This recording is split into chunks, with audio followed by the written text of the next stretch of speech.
Sabe aquele barulho que não vem de fora? Aquele que vem de dentro da nossa própria cabeça e que parece nunca desligar? É um ciclo que cansa, que esgota, e é sobre isso que a gente vai conversar hoje. Vamos entender o que é esse tal de pensamento excessivo e, mais importante, como a gente pode encontrar um caminho para se libertar desse ruído e achar um pouco de paz. Nossa, essa frase aqui, ela resume tudo, né? Cansado de um barulho que não vem de fora, mas de dentro. É exatamente isso. É um cansaço que não é físico, não é do corpo, é um cansaço mental, de uma mente que, sabe, simplesmente não dá trégua. Um esgotamento que vem de dentro e que, olha, muita gente sabe exatamente como é. Então, para a gente começar a desvendar esse labirinto, a nossa primeira parte se chama uma prisão de pensamentos. E o nome já diz tudo, né? É exatamente essa sensação, a de se sentir em cativeiro pelos próprios pensamentos. E como é que funciona esse ciclo? Bem, ele se alimenta de várias coisas que a gente faz sem nem perceber. Ficar revendo conversas que já aconteceram, sabe? Pensando no que deveria ter dito. Ou então planejar 1000 futuros possíveis. Imaginar rejeições que nem aconteceram ainda. Criar diálogos na cabeça que nunca vão existir de verdade. O resultado? Uma sensação constante de tensão, de exaustão e, o pior, a gente perde a capacidade de viver o momento presente. E olha que interessante, isso é algo muito comum, especialmente em pessoas que são mais sensíveis, mais inteligentes, justamente por essa capacidade de analisar tudo profundamente. E aqui vem um ponto que é, assim, fundamental entender.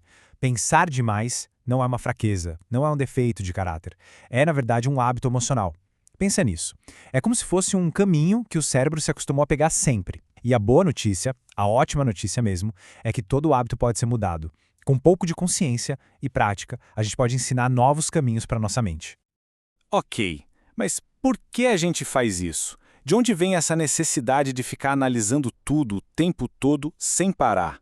É isso que a gente vai investigar agora, na nossa segunda parte, as raízes da inquietação. Geralmente, existe um padrão, um tipo de mecanismo de proteção por trás disso tudo. Pensa assim, tudo começa com alguma ferida do passado, sabe? Uma dor emocional que ficou ali, sem resolver. A partir daí, nasce um medo muito profundo de passar por aquela dor de novo. E o que a mente faz? Ela entra em modo de superproteção. Ela começa a trabalhar sem parar para tentar prever e controlar tudo o que pode acontecer, numa tentativa até desesperada de evitar que aquela dor se repita. Então, no fundo, o que é o pensamento excessivo?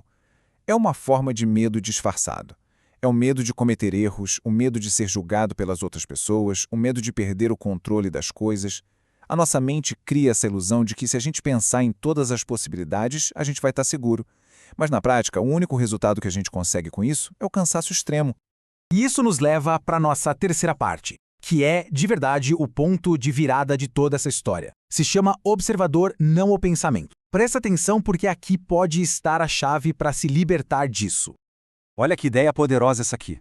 Uma pessoa não é o que ela pensa. Uma pessoa é aquela que observa o que ela pensa. Essa separação, ela é tudo. É entender que os pensamentos são só eventos que passam pela nossa mente. Eles não são a nossa identidade, não definem quem a gente é. São passageiros. Essa comparação aqui deixa tudo muito claro. De um lado, a gente tem a fusão com os pensamentos. É quando a gente acredita que todo pensamento é verdade absoluta, se sente controlado pela ansiedade e reage no automático. Aí o pensamento tem todo o poder. Mas do outro lado, a gente tem a observação. É quando a gente consegue ver os pensamentos como nuvens passando no céu. A gente reconhece que eles são só reflexos, não a realidade. E isso cria um espaço, um espacinho para a gente poder escolher como responder. E é nesse exato espaço que o pensamento perde a força. Ok, a teoria é ótima, faz todo sentido. Mas, e na prática? Como é que a gente faz isso no dia a dia? É para isso que serve a nossa quarta parte, um verdadeiro kit de ferramentas para a calma. Vamos lá, é um processo de 4 passos para a gente criar esses novos caminhos na nossa mente. O primeiro passo é perceber. Simplesmente notar o pensamento que apareceu, mas sem julgar. O segundo, questionar. Com gentileza, se perguntar se aquele pensamento é realmente verdade. Terceiro, respirar. Usar a respiração funda para acalmar a reação do corpo. E o quarto passo, escolher. Decidir como responder de forma consciente em vez de só reagir no piloto automático. É como um treino de academia para a mente, sabe? Quanto mais a gente faz, mais forte esse novo caminho fica. E essa aqui é uma das perguntas mais poderosas que existem nesse kit. Se perguntar, isso está acontecendo de verdade agora ou é só um medo do que pode acontecer? É incrível como essa simples pergunta tem o poder de trazer a gente de volta para o presente. E o presente é o único lugar onde a vida acontece de fato. Ela mostra que muitas vezes o nosso sofrimento é só uma previsão, não a realidade. E aqui vai outra ferramenta crucial. Se perguntar, esse pensamento é um fato ou é um sentimento? Essa pergunta é fantástica porque ajuda a gente a separar o que é realidade objetiva do que é só a nossa interpretação emocional. Uma mente ansiosa tem essa mania de tratar sentimento como se fosse um fato indiscutível, né? E quando a gente começa a duvidar disso, a ansiedade perde muita força. E agora, para a gente fechar, chegamos na nossa última sessão. E a ideia aqui é mudar completamente a nossa relação com a mente. É a parte 5, a mente como aliada.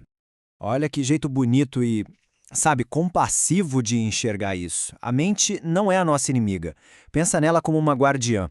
Uma guardiã que só se esqueceu que o perigo já passou. Ela ficou presa no modo de alerta máximo, ainda tentando proteger a gente de uma dor que já é antiga. Quando a gente começa a olhar para a nossa própria mente com essa gentileza, nossa, tudo muda.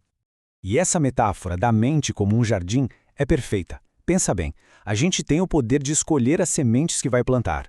Se a gente planta sementes de medo, de crítica, o que a gente vai colher? Ansiedade, insegurança. Mas e se a gente escolher plantar sementes de gratidão, de compaixão? A colheita vai ser outra, serenidade, paz. A escolha do que a gente cultiva dentro da gente define o que a gente vai colher.